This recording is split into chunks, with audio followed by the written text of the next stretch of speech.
Abonnez-vous sur Congo Info TV, c'est l'église au milieu du village.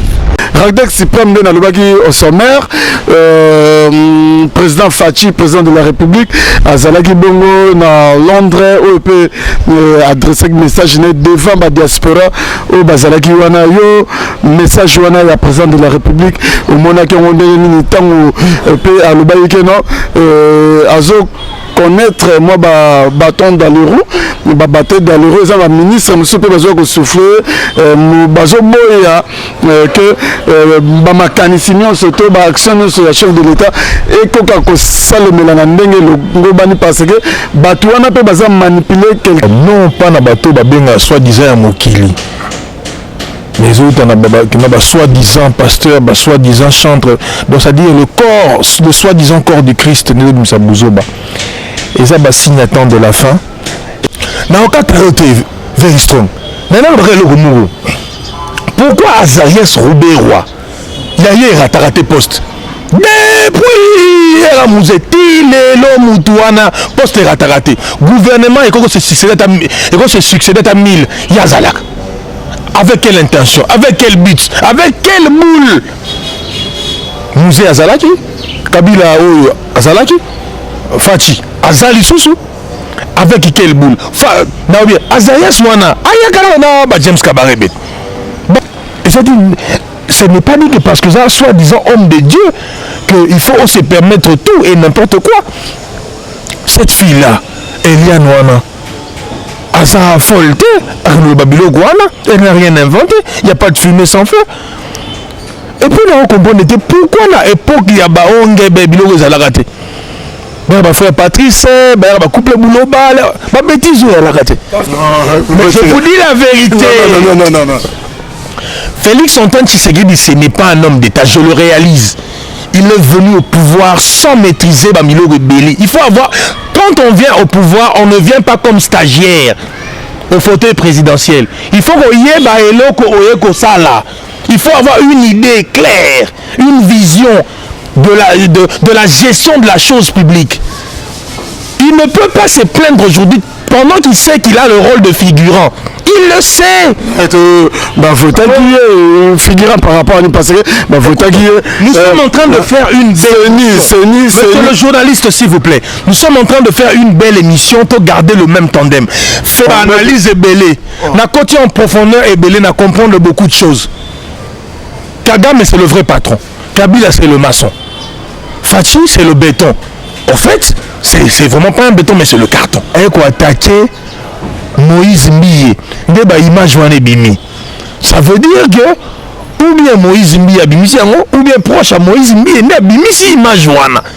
Pour nous répondre na Eliane.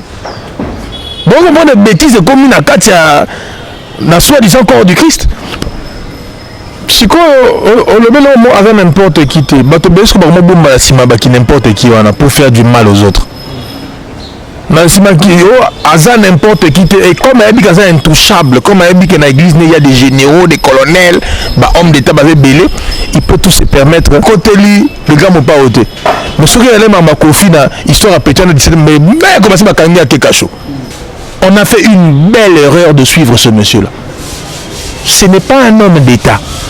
Félix Antoine Tshisekedi n'est pas un homme d'État. Kwei, ata Moïse wana na lobite que non akokoya. Ata kwei bat ba côté là.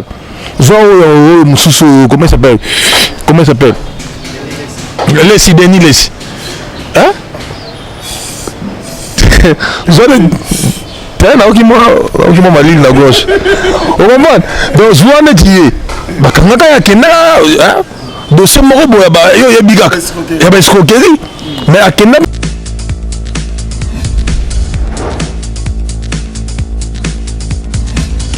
Abonnez-vous sur Congo Info TV, c'est l'église au milieu du village. C'est un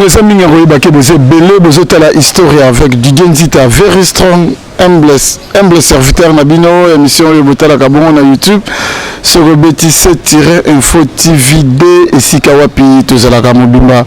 Encore une fois, merci Naba abonné Nabisonio, merci Peba Oyo Bazo, Bazana Likanisi à s'abonner na chaîne YouTube Nabino, si Info TV D, donc beau hésiter, beau s'abonner massivement, le seul soutien Oyo Tozo Nabino, beau s'abonner na chaîne Oyo, beau liker la vidéo Nabiso, puis beau partager yango, ceux qui beau saluer yango, vraiment que vous avez une très bonne chose pour Nabiso et puis pour na servir à chaîne YouTube Nabino. Donc émission Lelo encore une fois l'artiste engagé le suprême Radex Suprême, donc tu as parlé là les par rapport à la émission, par rapport à le monde dans les autres tambola le toi na ba sujet ni ça tout autre le là il y a le besoin à faire sex tap oh ça la rage surtout na ba homme de Dieu oh to benga bon ba homme de Dieu to komika ko le belango na Radex Suprême. Et puis deuxième sujet to ke nango eza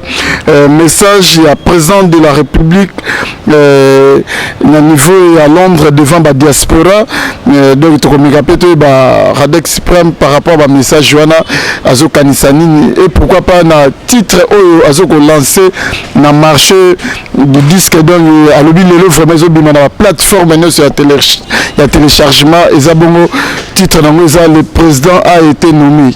Nana moi zalaki nommé président ni nazalaki nommé, donc ba question yanga ba réponse et que ça la bongo ya Radex Suprême donc de juste na dédié émission na ba yanga ne chapitre plein de grâce na Paris. Blaise Lomingo Fashion, chef d'entreprise na Lyon, Jacques Lomingo Crédit Lyonnais, et pourquoi pas Magloire Panda, garçon de luxe na Paris, noko yaba na Guy Photo, taille olympique na Londres, venanga di Miezi na Diblem, donc nana Kalamba pigeon voyageur, appellation bien contrôlée na Paris, donc Guilhem Maïnd, le mannequin de Paris, motema ya Sandra, moi c'est Kamaïnd, donc na Paris, donc en tout cas vraiment Boza et Belé, mais tout banana émission pour ce que le biga ba dédicace émission et que ça l'a étouffé Radex Suprême, bonne santé. Very strong Tita. Ça va, on est là. Radex na moni de jour bandi na ba air moko bo nebite boni moral les ambiente les amis nos na kanda ou bien ni Radex. Mutakanda c'est karaté. Abu c'est karaté nimboka ndenge tambola. Mutakanda c'est karaté. Azana c'est makasi. Azana c'est makasi pour excès à repérer sa confiance, excès à croire dans mon tout, excès à repérer sa chance. Na sentine de tina qui trahit la chance na pesa ibatu mususu. Mazongi mutu. Radex Suprême zongi mutu to ba pona ni zongi mutu pour pesa qui na chance, mais toi que déjà Radex Suprême na kamazo ko ça la baisse surtout dans le monde net, c'est ma caméra sex tap. Tu habite année 2020 et ça année ya ba sex tap ou bien ça nini surtout ba o biso to benga ba homme de Dieu o ba te belé ba pesa confiance c'est pas na bango to zomona ba Michel Bakenda ba na oyo comédien oyo Herman Kasongo donc kuno kozonga boy Mike Kalamba na ex-femme na Peniel bazokende boy kuno yoka l'homme de Dieu Moïse Mbi na Eliane oyo le ba community na niveau ya ba parking yo na biko zape mutu au fan de la Ranet les habitants sur la robette le masoloté mais analyse ligne oyo zo sala c'est ba makamno sona bato to benga ba homme de Dieu. Bon, mon frère Very Strong Didier Tita, ils a participé au monde Bozoba, non pas na bateau babenga soi-disant à Mokili, mais autres na soi-disant pasteur, soi-disant chantre, donc ça dit le corps, le soi-disant corps du Christ, nous sommes Bozoba, et ça signe attend de la fin. Et bah tu fais balongo un peu na bulle wana na carcan na ya ko idolâtrer batu ya ko mona soki mutaka soit disant mosali na nzambe nde encore ça la berère te batu ils sont faits de chair et de sang. Au moni batu ibelé ba se laisser manipuler, ba se laisser marcher dessus. parce que aux banga pasteur, aux banga soi-disant liloba ya nzambe, donc ça dit la manipulation. Et puis batouana ba yebi ba soi-disant homme de Dieu, la ko benga ba homme de Dieu soutien de konangai pardon. Batouana ba yebi que le peuple congolais, surtout l'homme noir, quand tu lui parles de l'évangile, quand tu lui parles du Christ, quand tu lui parles de Jésus, du coup Asa obligé même ya ko sacrifier des connaît hein pour ça. Asa obligé même ya ko boya ne connaît ya ko voilà. Asa obligé même ya ko boya mobali naie ya ko boya ko kipa mobali naie pour asservir le pasteur. Ce qu'on a né la plupart des églises lélo. Bah c'est belé ba que l'église ba na ko kombola le pango ko kombola l'église ko bonsa baba église mais elle ne font rien. Bah que vous appelez les hommes de Dieu, n'est-ce pas que ce sont des commerçants qui font le commerce au nom de Christ, au nom de Jésus, parce qu'ils savent que les gens, quand on le bango évangile, bah l'embim la moko. Au moins il y a des moments où ceux qui n'ont même en termes public n'a coûté un pasteur de faire un remonter les en public et comment on échange des débats on ne faut pas manipuler la population comme ça. Tu n'as gagné la banque qui maga. Mais il y a toujours des gens à côté. Attention, non, il faut que tu aies la bateau à bongo. Il faut que tu aies la bateau à bongo. Mbokao est bébé Nicolas l'église de réveil. Mbokao est bébé Nicolas l'église de réveil. Les lots, aux soi-disant homme de Dieu, wana oyo comme ça, soi-disant homme de Dieu. N'est-ce pas que les lots, ceux qui actualité comme une carte net, les lots. Et ça, batouana. Les lots, yo, au bango aussi bien. Peigner la batou. Na Mike Kalambai, Mark Tyson. Garçon, le sous est limité au Moïse Mbiye. Donc tu vas fonder comment? Na parquet. Dossier il faut pas fixer avec la tribunal. C'est pas dit que parce que ça homme de Dieu, on sait ma bêtise, on a la couvert.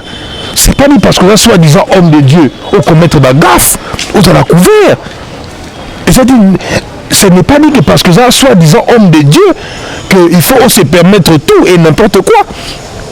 Cette fille-là, Eliane Wana, à sa folleté, le Babylone Guana, elle n'a rien inventé, il n'y a pas de fumée sans feu. Et puis là on comprend pourquoi la époque il y a baonge Babylone à la raté. Bah frère Patrice, bah couple boulot bah bêtise à la raté. Temps sur autre temps, autre mœurs. Ah les mœurs, bah mœurs c'est changé. Bah mœurs c'est baby tina kati ya église. Tina kati ya église et baby parce que à l'époque au koyoka ndenge nini le couple boulot ba na ba sextape. Au koyoka ndenge nini frère Patrice na ba bêtise wana.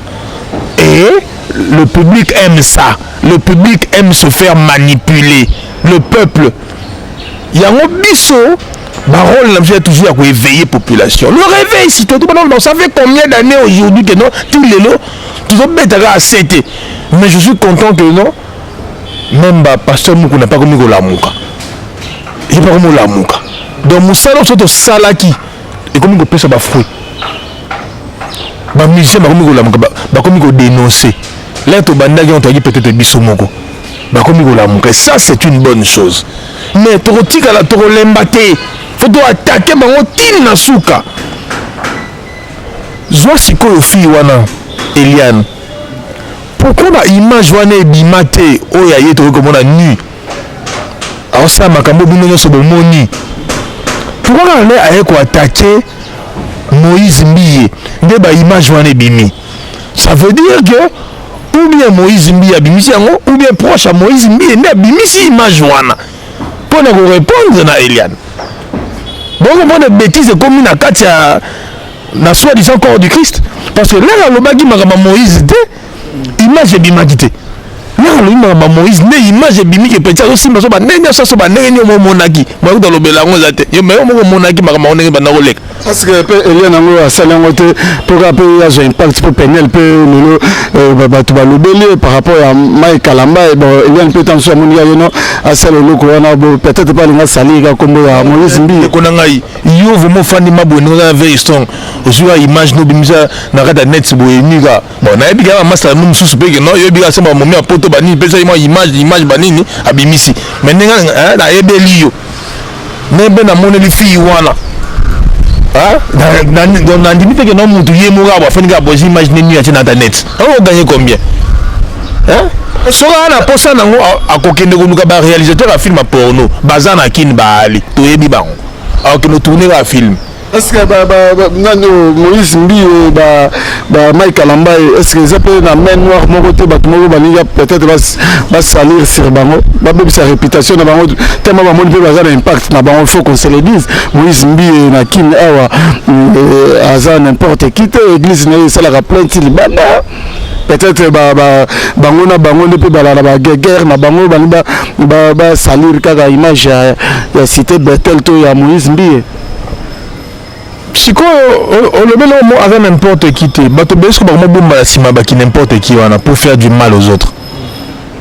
Na sima qui aza n'importe qui et comme elle dit que c'est intouchable, comme elle dit que dans l'église il y a des généraux, des colonels, bah hommes d'état basé belé, il peut tout se permettre. Mais non non bien. Bato belé ba quand pour la soupçon. Le nom à côté lui, le gars m'ont pas ôté. Mais ce qui est là ma coffee na histoire à péter na 17 mais commencé à kangia Kekacho. Mais Moïse a dit parce que la fille a dit qu'elle avait 17 ans l'air Magambeleki. Tu le peut-être que non, justice fait elle a un sentiment pour Yogira Malamoko. Mais il y a des filles qui sont là. Je ne pense pas que les filles wana ake ti na parquet car c'est ça la preuve. Asa na ma preuve.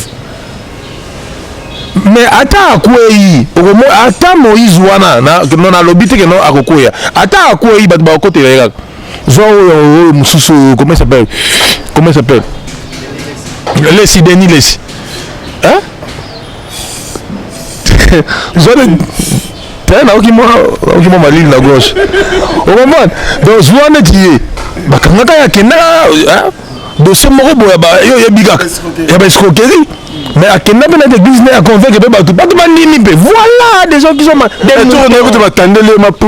voilà pourquoi l'église voilà pourquoi il faut fermer l'église et belé. Il faut que le législateur congolais tiens-moi ordre va voter la loi Moroboye spécifique où il faut sanctionner l'église et belé. Comment est-ce que l'église de Côte-Samon et belé fout à la taxe? C'est un manque à gagner pour l'État congolais. Et comment est-ce que le pasteur ne pense pas à refoutre à la taxe? Mais il y a un pasteur. Léopold Moutomba Kota, combien l'église naïe? Sikate na Kota, combien l'église naïe? Moïse Mbia Kota, combien l'église naïe? Frère Patrice Kota, combien l'église? L'église en tout est dans la Libanda. Bakota, combien? Na qu'est-ce que l'État Bakota, combien? Bakota. Ils sont dans de bonnes conditions. J'en ai dit, hein? Mais c'est-à-dire, ces gens-là n'aiment pas le pays. Ils sont là que pour leur compte, pour leur bien. On a dit combien de recettes de compte à part Nani culte. Il fallait qu'il y ait des agents de l'État, il y a des recettes. L'impôt existe, mais ces gens-là doublent l'État, ils escroquent l'État. Ces voleurs-là au nom du Christ, ils escroquent l'État. Est-ce que le par rapport à Bakamoni, c'est ce bima côté au pasteur à pasteur à l'ongo ça moi si bazemi au côté monsieur Atikalini pour yo par rapport à l'église impact ni que ça dans l'église par rapport à fidèle na bango dans la génération église dans la tika ma église ça fait au moins 15 ans so 15 à 16 ans 20 ans be gobeta na génération église dans la génération église donc je me sens libéré. Ngai na kosimite ngama asembe zo de mama yesu asembe so yesu te eza na ndenge mabete yo okoti su yesu na makambo asembe la yesu su te okoma asembe na nani nzambe kaka tata kimbangu bakipavita nzamba bakoko la nzambe roman yesu le puso na ngai te ngoma asembe la asembe na ngai te ngoma asembe la ba asiatique ba nzambe na bango ba indien ba nzambe na bango baminde banzambe na bango mais bino pourquoi bolingi banzambe ya baninga? Mais attendez, soki bolandi arbre généalogique ti na yezo comme na yezo oyoka te ochimanga ochilombo na kati o mabiala ongiama azate o non Ben Asser fils de Ben Youad so Ben Ayoun so fils de Nani Boye fils de ba juif na ba juif yo zate. Mais comment est-ce que on la mugato comprendre que non nzambe na kati azate dans solo na azate. Et puis la Bible est claire ba yebi déjà bato ba ko kota na royaume na bango na ndenge ki bonzambe na bango. Mais vous voulez faire croire aux gens autre chose. Mon frère, Tobi mana l'église de sommeil. Réveillons-nous, tout à quoi enrichir ba pasteur Miyibi na ba chantre wana. Ba chantre ce sont des commerçants. Il y a un nini journaliste chrétien, cordonnier chrétien, maçon chrétien. On a ni chrétien car on a Congo un musicien chrétien. Pour nani. Ba betra ba conseil ba $100, $50 ndenge moko na biso, ba $10, $20 ndenge moko na biso. To betra pour man na bango, grand hôtel na bango, memling na bango, Charles Club na bango. Tokabolaka ba mo ndenge moko, producteur Ali na ba momi pe tokabolaka na bango. Ah, tono ba vérité tokabolaka momi na bango. Hein? Bon, on m'appelle là. Est-ce que c'est moi si na passé? Tu viens tokabola, peut-être yo peut tokabola. Voilà. Donc ça veut dire que bana manga batu, ce sont des personnes faites de chair et de sang, bah ça batu. Est-ce que elle nous conseille na passer wana batika hypocrisie bazala na bango ndenge pena bazalaka bamela na bango masanga bamela na bango badiamba basoka na bango basito ba ndenge il faut bazala bien et ça l'on dit batu moko baliaka pilipili te on batu moko ni ba mama ba ndé manipuler makasi bala mukana mwa pongi wana na kosenga na peuple congolais soki bolingi to le tozo lela makambu ya mboka ezo marcher te na politique mais l'église ils vont faire partie de l'art de la guerre pour détruire le Congo. L'église va faire partie de l'arme et la destruction massive. Le loba chèque va remettre l'église. L'église. Maman le couvre l'église. Maman l'église. Comprendre. Nous ne sommes pas jaloux. Nous n'avons rien contre eux. Mais Tolini Makambo Bunga. Tolini que le peuple soit édifié, soit sauvé. Sauvé au vrai sens du mot. Le Congo ne va pas évoluer dans pseudo-leader qui ont pris des gens en otage en utilisant l'évangile, la Bible. Il faut sortir de ces boutiques-là. Il faut sortir de ces maisons-là, de ces ligables-là, de ces royaumes-là. Pourquoi le pont église est comme la banane? Mais pourquoi les gens ne comprennent pas? Mais vous cotisez pour l'église. Que les gens se réveillent, s'il vous plaît, réveillez-vous. Comment est-ce que le pasteur s'enrichit du jour au lendemain, mais vous, vos vies restent les mêmes? Moi, ce pasteur est dans le bon marmout, chic.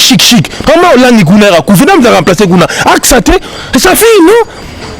Mais pourquoi les gens ne veulent pas sortir? Moïse Mie, qui l'a mis là? C'est son père. Sikatena, qui l'a mis là? C'est son père. Pourquoi il a mis mon orchestre? Papa Koufa Tigelio. Mais pourquoi les gens ne veulent pas se réveiller? On va parler en quelle langue? Peuple congolais. Mais nous comprenons bien le soutien.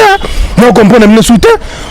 Nous comprenons bien le soutien. Ou bien, Totika Mokayan, na présidence qu'on a beau. Tika Vantinier, mon boy. Non, mais attendez. Finalement. Merci Radek Suprême donc na moni benageno ezo mataka soko mata en tout cas vous avez belé bezo tala biso na Dubaï no bike héros na dera on a boté télévision nene na restaurant mabé ya do bezo tala émission mais na c'est un clin d'œil et pas ya oncle Pascal Tsukula na Dubaï vienanga jenga Sevolo Joseph na Dubaï, oncle Mando, Patrick Mabika, donc staff nyonso ya la père général Troding na kati ya Dubaï, donc bezo tala biso Dan Kale na Washington State yepozo landela kaka, donc en tout cas vraiment Lay Moussa motema Doudou Moulanga vitamine à Paris et nobiko ça scotché connecté nobike Michulo Anjola yope ozotala biso donc ozotala biso donc nobike to ça toujours dans les bon.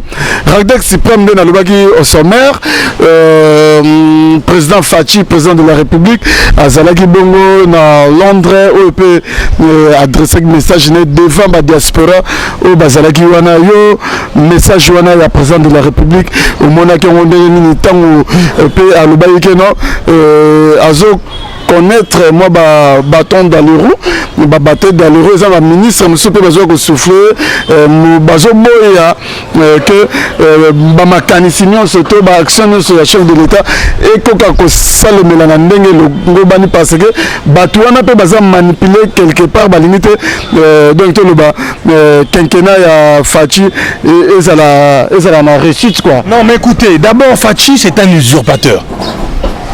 C'est un usurpateur, a usurpé pouvoir, a usurpateur.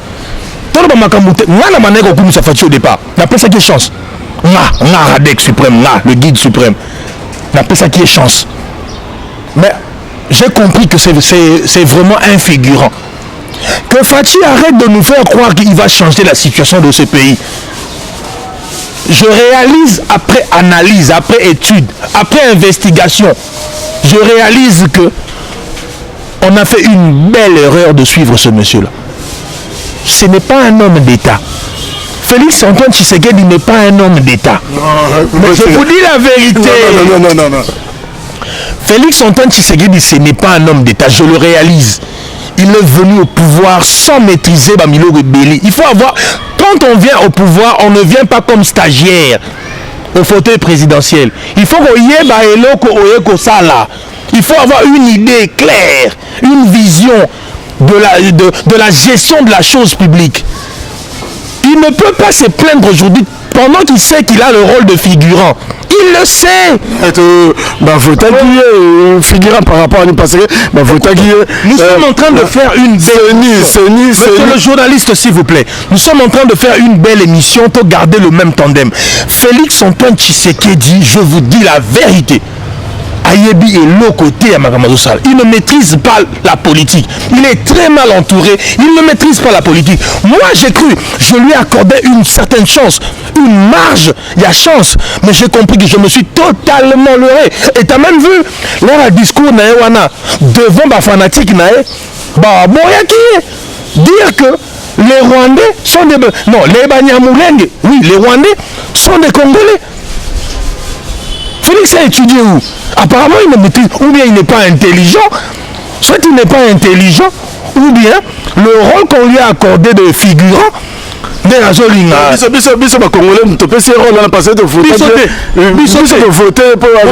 Nasali analyse Ebele, na côté en profondeur Ebele, na comprendre beaucoup de choses. Kagame c'est le vrai patron, Kabila c'est le maçon, Fachi c'est le béton. En fait, c'est vraiment pas un béton, mais c'est le carton. Moi, je crois que c'était un béton.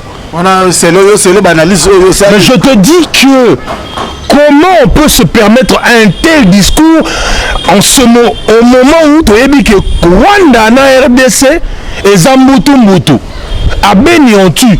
Ces mêmes gens-là qui tuent, on ne peut pas revendiquer nationalité soi-disant. Mais pourquoi il y a toujours le problème na Banyamulenge? Pourquoi pas avec les Bazombo? Pourquoi dans le bien dans l'unité na kota mingi na ba texte oh Mobutu salaki bo à l'époque oh loi boy loi 1960 combien loi 1980 mais je veux seulement dire là il faut que tout le bana clair lorsque AFDL est na accord ya l'Emera James Kabaré ba la Guinane c'est Banyamulenge il est James Kabaré bazar Vital Kamera to fete kuna apesi bangombe kuna histoire bangombe wa libala kuna James ya nani fils à James Kabaré apesi bangombe mais ce même James Kabaré de là était Munyamulenge chef d'état-major nommé par Mouzé Kabila. Regarde là où a commencé aussi la trahison. La trahison a commencé depuis Mobutu. Aujourd'hui, ces mêmes gens-là de l'UDPS prennent Mobutu pour un modèle. Et comme que Makamongé Bandi na Fachite et Bandaki à Mobutu. Aujourd'hui, Mobutu est devenu un modèle. Parce que ça doit profiter à votre chef. Non, on a bien les imbéciles du roi. Excusez-moi, mais ce sont les imbéciles. Parce que Monique, chef de Mango a gaffé. Chef de Mango a coaché. Aza dirigé.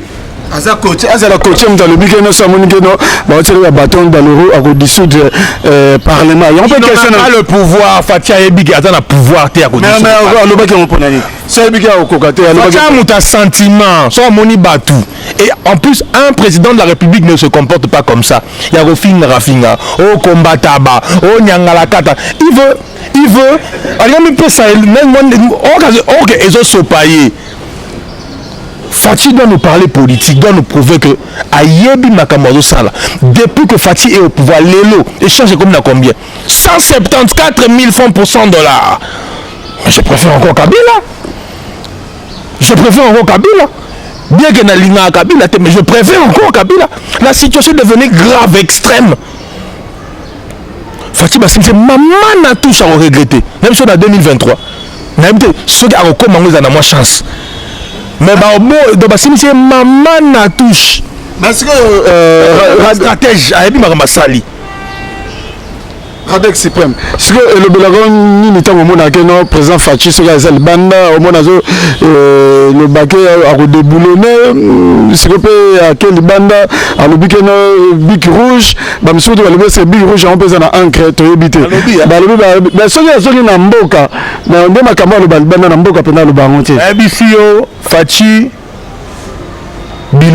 azane mutu ya grimace mangungu ya pamba elili ya pamba azokonza te mangungu ya pamba azokosa ne azokosa Fati aza na pouvoir moko te ya ko nani comment dirais-je ya ko dissoudre assemblée aza na pouvoir te tala ayebi ndenge ni na komi wana Fati ayebi ndenge ni na komi mais comment les gens peuvent être aussi bornés na lobi na bête histoire na Banyamulenge na batu na yemo ba boye na kata salle yemo na conscience na lobi zongisa ye na Rwanda kendapi et si là le mo bomia comme master mutado coach est-ce que ezalaki opporté à mettre lisolo wana place wana donc c'est-à-dire donc yana ki batilié kenena no o goûter ba congolais bête déjà armé ana que non Banyamulenge baba ndeko na biso non les Nyamulenge ne seront jamais nos ndeko Banyamulenge bakotikala kozala bandeko na ngai te ata mukolo moko te ni ya Charlie Balaka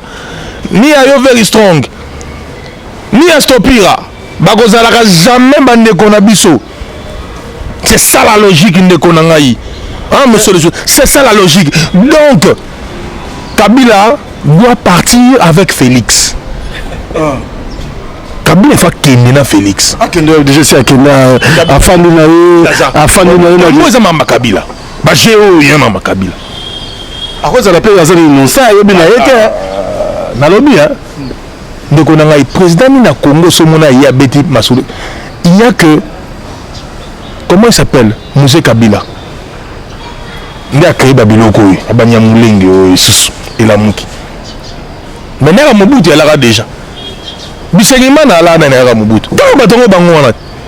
Ba so ba konjo ebele, azo bala bala ebele ba Rwandais ba Burundais. Oh. On fait la bague sable bien. Mais la bague bon étudier bague sable bien. Ba Burundais na ba. Donc ça dit ba généraux na de Rwandais.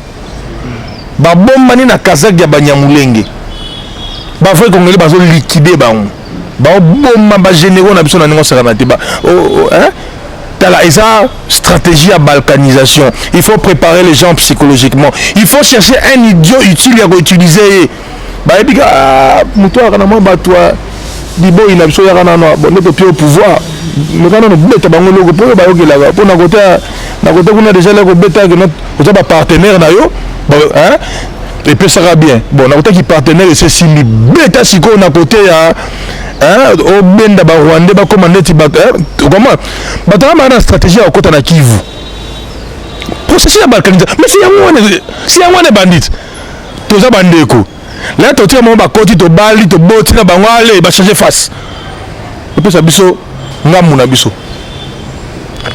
stratégie à Kivu bokeba na bika James Kabarebe azalaka Munyamulenge lelo aza wapi Radek c'est bien. Na lobi ya Joe Msoso bakanga na kota na nani leo bakangi ye alobi ke okosama munoko nini asama na munoko nini makini ya wandati Bozo Maël, Bolanda Fatite. Bolanda Fatite. Père, je suis content le logeno. Bato mususu a UDPS bakomo la muka. Ba boyi. Ya boulagi ba oneti ba ya 10e limité. Te botika Jika Kazak partenaire na biso. Kuna ba boyi. Ya on nga diaspora mo, c'est-à-dire mo ba ko sa mo ki fanatique mais mo ba zongi bato. Ba komi ko zonga bato. Na kata UDPS ba mo ko zonga. Mais na ebisi yo. Fachi à son place. Dans le cas de very strong.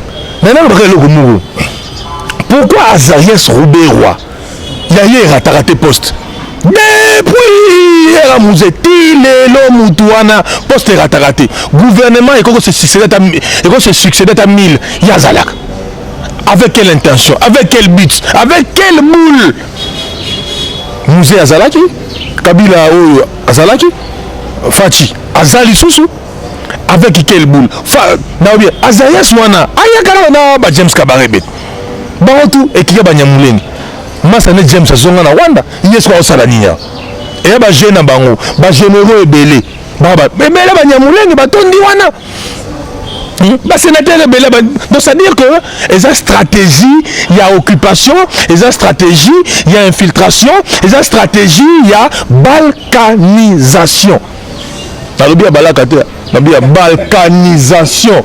Vous comprenez? C'est-à-dire la stratégie bien étudiée, bien planifiée et pose à la idiot utile. Il faut la motomobo aux oies qui tiennent à ma ponomie.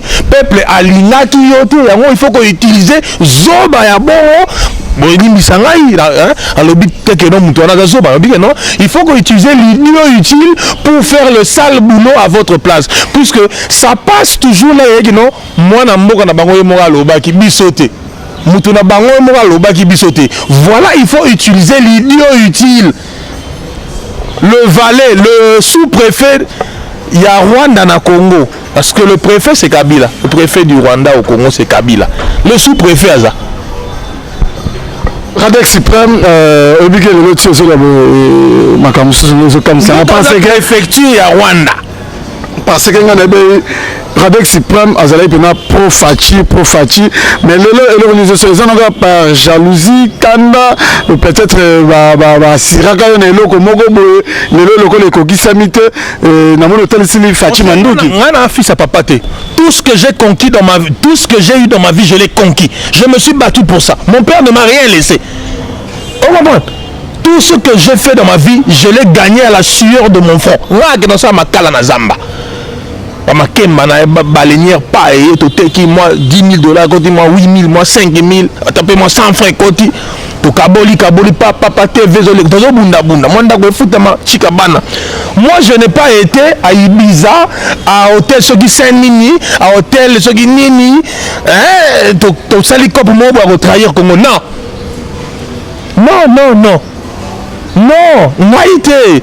Moi, je n'ai pas utilisé le nom de mon père pour être là. Moi, j'ai un self-made man. Je me suis construit seul.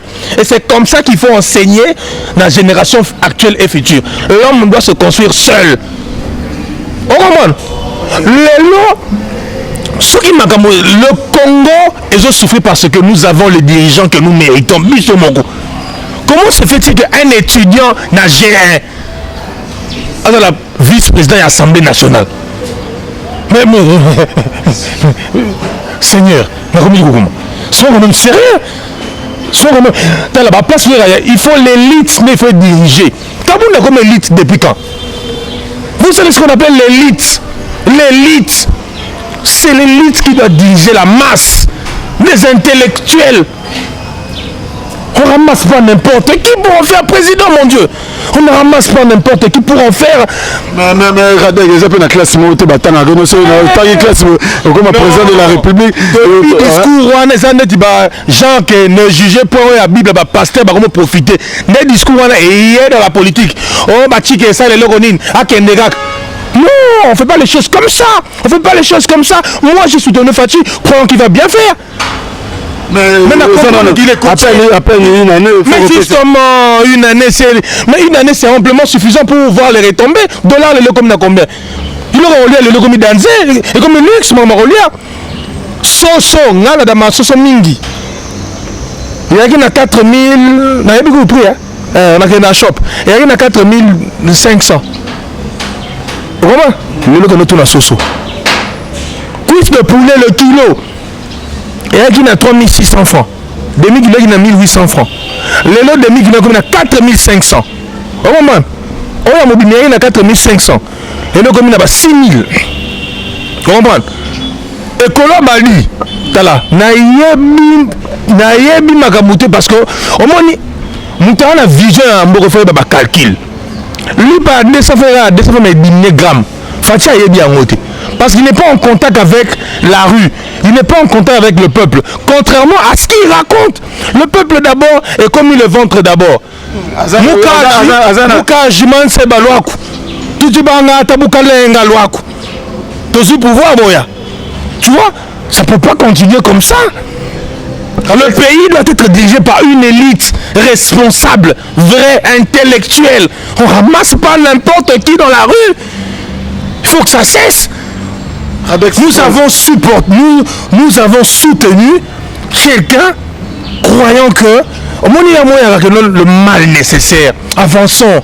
On ne veut pas de mort. On veut que Kabila parte. C'est l'erreur qu'on a fait avec Mobutu. On a chassé Mobutu croyant que Mouzé Kabila était bon. Oh, c'est un traître. C'est ce même traître-là qu'on a fait héros national. Ce même traître-là. Radek Suprême, on a dit que ma camarade baiser belé même, tout est la pengonga. Radek Suprême, tous ont un album là, il a déjà titre. Le président a été nommé. Pour donner le titre, le président a été nommé. Et quel président qui a été nommé? Il paraît que Kagame patron, il paraît que Kabila maçon, il paraît que Fatine Betonzo Kande Azanaye carton. Le président a été nommé. Le président, mais Fatine a Fabrice Chimanga. Et ça histoire na mobo na beti mboka mobo Gondwana Fabrice Chimanga soit président. Jikaka. Jules Kiboyi Kasenda de Jikaka. Fabrice Chimanga, Jules Kiboyi Kaboyi Kikasa. Radek Suprême. Zemwana na ebisiyo blagite.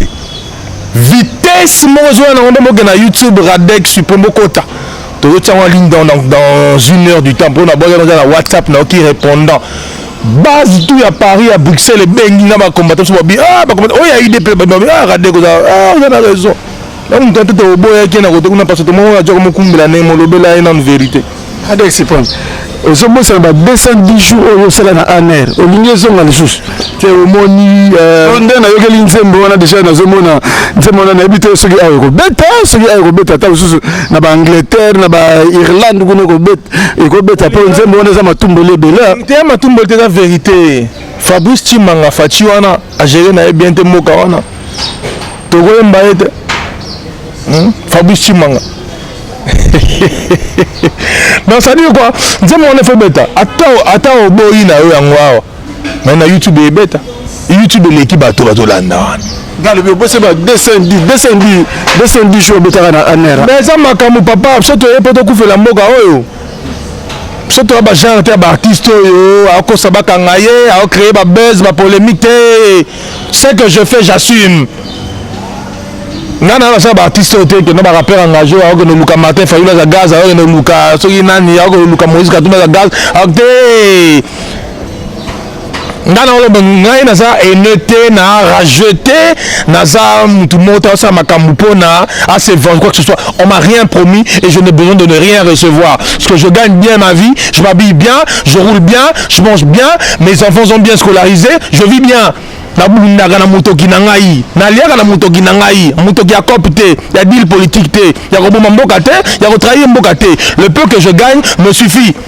Na yeko luka pour ceux qui n'arrivent pas poste na ngana zo poste ba master belé ba ba poste na ngana zo poste na ngana lia tango suite ya wana PC de rage na lobby combien ngo ba que no ba master na ba zui ngana zo raté. Déjà en 2014, je roulais dans Fouga à $15 000. Alors on foutait à $600 déjà à l'époque, garantie $3 000. C'est pas Fatih qui me l'a donné. C'est pas Fatih qui me l'a donné. bango te. Par rapport à Nzembo, on a lu le micro vraiment, on a pensé par rapport à Nzembo, on a Nzembo, on a BCP, moi, a capella, et ça la bien, donc on a image à Nzembo.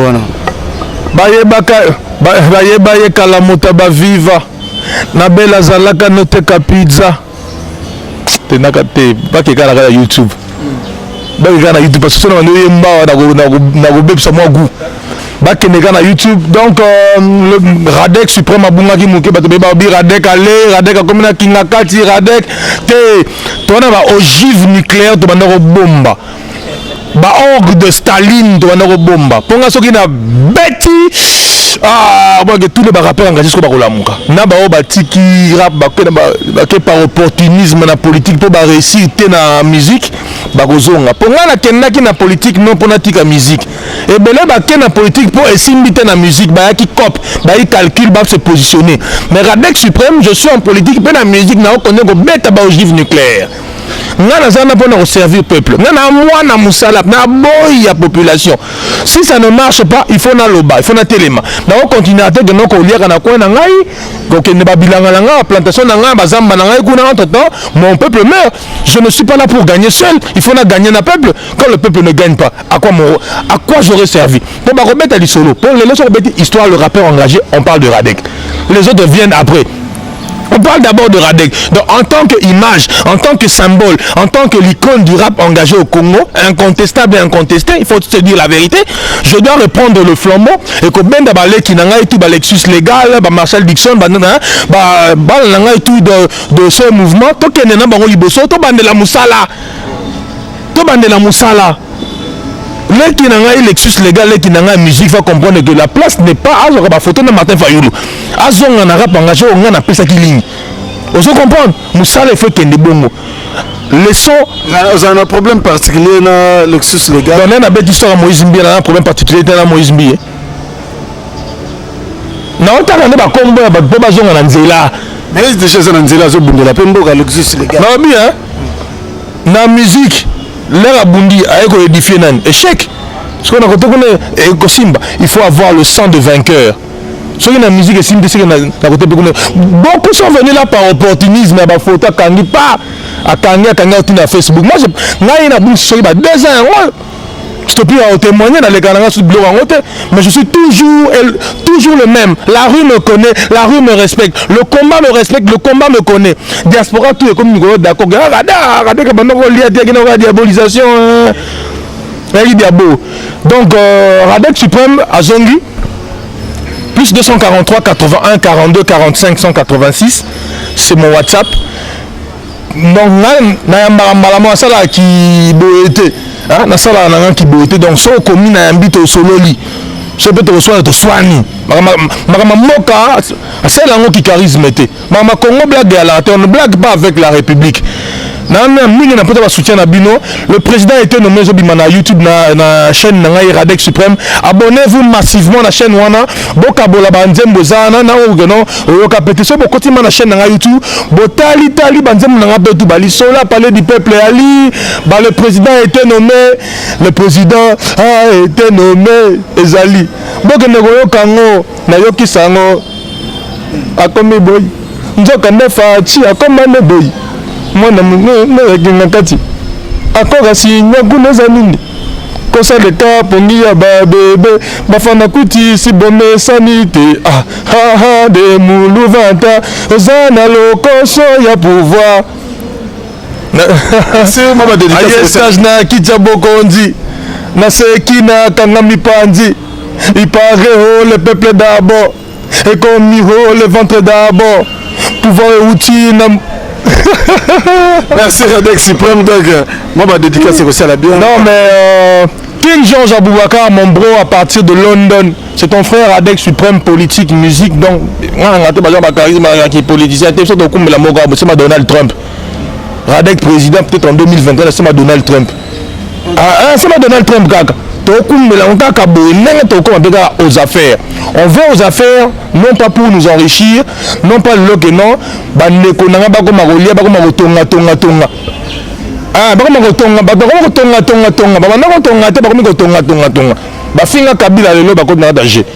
donc on est là on est aux affaires, la politique, parce que ça dépend de la survie à Mboka Nabiso, il y a ban Nabiso et la génération future. Un homme d'État, à mon les prochaines élections, à mon génération future, n'est vivre, n'est là. Faites attention aux traîtres. Bokeba na balkanisation. On utilisera toujours l'idiot utile pour faire la sale besogne. Bokeba. Radec suprême. Soutien à marche le 30 janvier côté à Paris, côté à Bruxelles, à Paris. Voilà. Soutien total à combattants, tout beau continuer Moussala. Merci na bandego boya qui en pleine salle. Mouton boy berger na babité berger comme conception be moi mingi ba comme la muka. C'est une bonne chose. Soutien à bino bo continuer bongo. Vous allez manipuler te, vous allez mailler les golekai, botanga golekai. Il faut l'élite devant. Il faut l'élite devant. Le Congo doit changer. On mérite de Zawana, non parce que tu as le nom de papa. Là, on mérite des fois là. L'idée dit very strong boucle. Merci beaucoup. Donc, Zelagi Bongo, Radec Suprême. Donc, la question, Zelagi, on a la réponse. Zelagi. Patrick Chibangu, Koufa Pona Mboka, Nagata Bela, sensibiliser les combattants tout à Bela, sensibiliser les combattants tout à Paris, Bobi Sabango, Totien Zotanger. Avec Cyprien Mathieu Nzotanger, donc encore une fois, merci na ba onu so batalaki biso donc ne chapinde na Paris, Blaise Lemingo Fashion na Lyon, Magloire Panda Garçon de Lix, ne chapinde lina tanga le sonani. Ye Nesha. Donc DJ Sims Pindi donc bambote na ye la bossanité en tout cas vraiment Jacques Lemingo Crédit Lyonnais donc ce c'est une émission le grand merci na Nathan Lukoki. Bébé Bouchu na sima caméra na assistance on a namoni Stopila namoni Charlie Balaka donc on est toujours ensemble donc na biloka aboyi quoi merci.